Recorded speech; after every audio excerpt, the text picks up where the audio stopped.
ஒரு அம்மா தன்னுடைய சின்ன குழந்தைய கூட்டிட்டு கடைக்கு போனாங்களாம். எத்தனையோ பொம்மைகள் பார்த்தா வாங்கல. ஒரு முத்து மாலையை பார்த்து எனக்கு வேணும்னு அடம் பிடிச்சது. வேற வழி இல்லாம வாங்கி கொடுத்துட்டாங்க.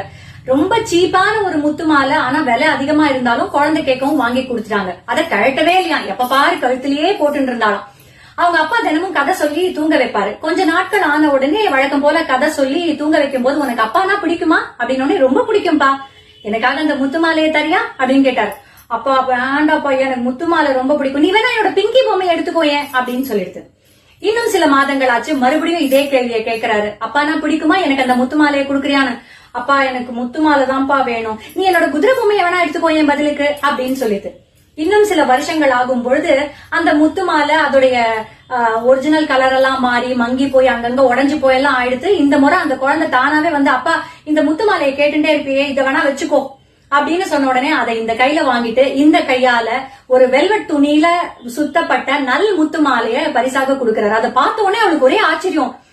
அப்ப சொன்னாரு, நீ என்னைக்கு அந்த பழைய முத்து மாலையை கொடுப்பியோ அன்னைக்கு இதை கொடுக்கணும்னு நான் காத்துட்டு இருந்தேன், நீ தான் என்கிட்ட கொடுக்கல, நான் இதை எப்போ உனக்காக வாங்கி வச்சுட்டேன் அப்படின்னாராம். அந்த அப்பா வேற யாரும் இல்ல, நமக்கு மிஞ்சின ஒரு பவர் அப்படின்னு நாம நினைக்கின்ற இறைவனும் இயற்கையும் இந்த பிரபஞ்சமும் தான். அந்த குழந்தை வேற யாரும் இல்ல, நாம தான். நமக்கு மத்தியில நம்மளை சுத்தி இருக்கிற போலியான சில விஷயங்கள், தீய நட்பு, தேவையில்லாத கோபம், தாபம் போன்ற விஷயங்கள், பொறாமை, இந்த மாதிரியான விஷயங்களை நம்ம கெட்டியா புடிச்சுண்டு அதுக்கு மேல நல்லதொரு விஷயங்களை நம்ம பக்கத்துல வர விடாம நாம தான் பண்ணிட்டு இருக்கோம். ஒன்ஸ் இப்படி தேவையில்லாத ஒரு போலியான விஷயங்களை, போலியான ஒரு உறவுகளை நாம கைவிடறதுக்கு தயாராக இருந்தோம்னாக்க நிச்சயமா நமக்கான நல்ல விஷயங்கள் நம்மளை தேடி வரத்துக்கு காத்துட்டு இருக்குங்கிறத நாம புரிஞ்சுக்கணும். ஆக நல்ல விஷயங்கள் சிலது வேண்டும் என்றால் சில தேவையில்லாத விஷயங்களை நாம உதறி தள்ளித்தான் ஆக வேண்டும். அத நாம நல்லபடியா புரிஞ்சுக்கணும். சரிங்களா?